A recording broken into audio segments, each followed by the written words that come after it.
What's going on guys? This is your man Cyprien Films. Uyu munsi video yacu giye kubereka uburyo ushobora kwinjiza font nshyashya muri Adobe Premiere Pro. Premiere Pro ibifite font nyinshi bayikoranye bayishyizemo, ariko hari igihe uri kweditinga projet ukabona fonte zose zirimo nta fonte nimwe ukeneye gukoresha mu by'ukuri, ukumva hari indi fonte wumva ukeneye gukoresha ubona ikwiranye na projet yawe. Ni gute iyo fonte uyibona? Ni gute uyinjiza muri software ya Adobe Premiere Pro? Ubigenza ute mu by'ukuri? Reka mbereka aho wakura fonte, nanakwigishe uburyo bwo kuyinstalls muri Adobe Premiere Pro.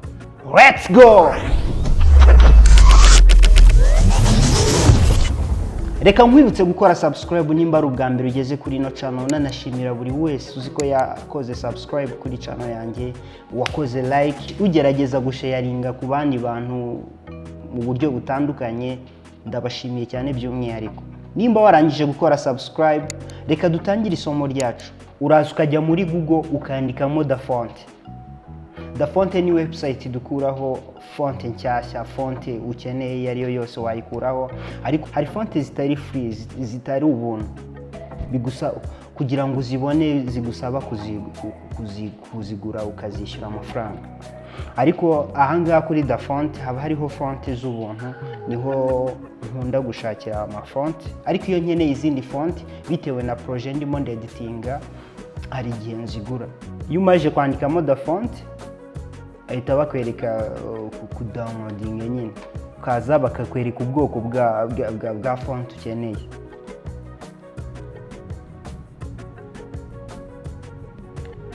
Manuka ugakomeza ugashakisha ukareba neza font waba ukeneye mu by'ukuri kwinjiza gukoresha muri projet yawe. Okay.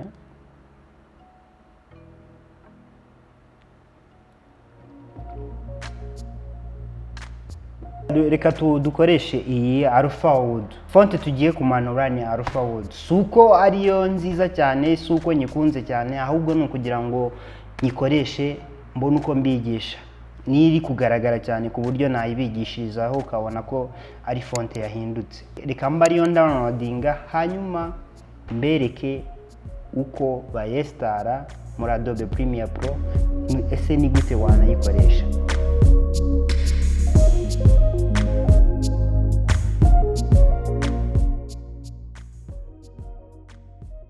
Font yacu yarangije ku downloadinga, reka noneho tuyestare. Ndaza nkayikirikaho hasi aho ya downloadingiye, narangiza nkaza hano handitse install, ugategereza gatoya, ntago bitinda ihita iba installed. Warangiza ugahita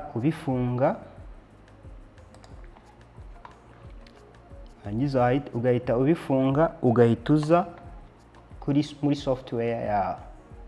Reka ya font tuyikoreshe twandika izina kuri ino image.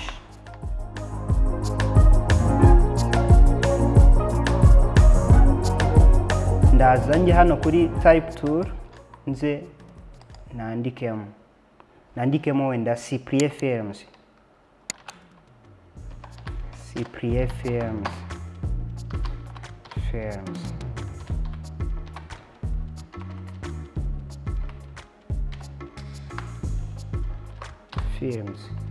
Okay, Cyprien Films. Hanyuma nze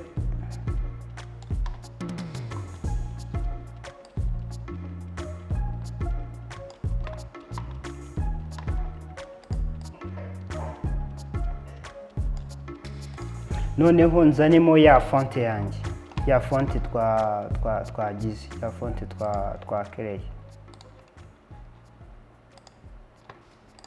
Ndaza hano selecting amagambo yanjye nshaka ko ari buze kujya muri ya font ninjijemo, ya font nshyashya na downloading.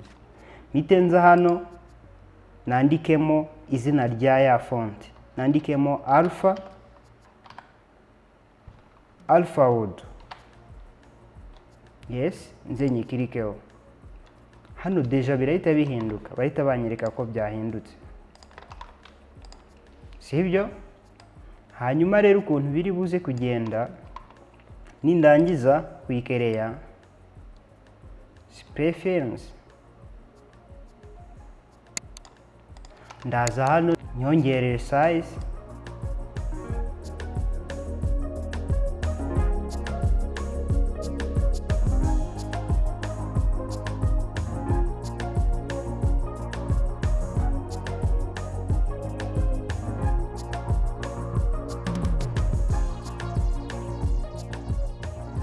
okay.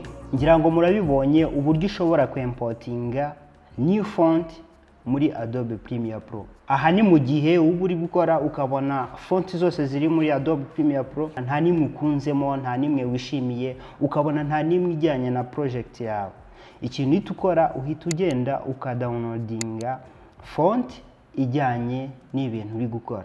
Ushobora kuba uri gukora projet wenda ya company runaka, iyo company ifite logo yayo ifite uburyo ki font bayikoze muri font runaka. Iyo font rero uragenda ukayishaka kugira ngo ibintu byose uri buze kwandika bize kuza kuba byisanishije na company uri gukorera, identite ya font ya company uri gukorera. Reka ngushimire cyane we wankurikiye kugeza ino video irangiye, nkwibutse kutagenda udakoze subscribe kugira ngo video ikurikiye uzajye uhita umenya ko yahageze. Byukuri ntugacikwe n'aya masomo.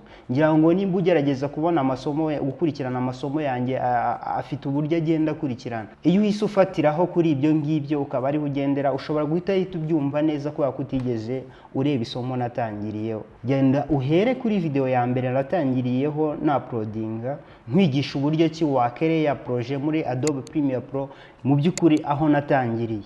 Uhere hasi kugira ngo uzajye urushaho kujyana nanjye, uzajye urushaho kubana nanjye, akantu nkoze nikagucange.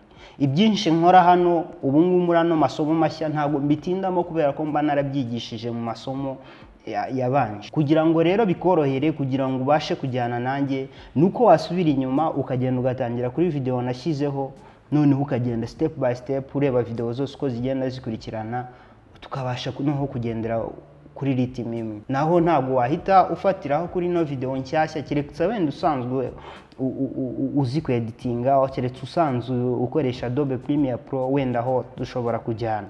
Ariko nimba ari ubwa mbere ugiye gutangira gukoresha Adobe Premiere Pro, genda urebe video ya mbere natangiriyeho, asigaye uhitangire wige uze dukomezanye tugende. So reka ngushimire cyane wakoze kubana nanjye. Peace.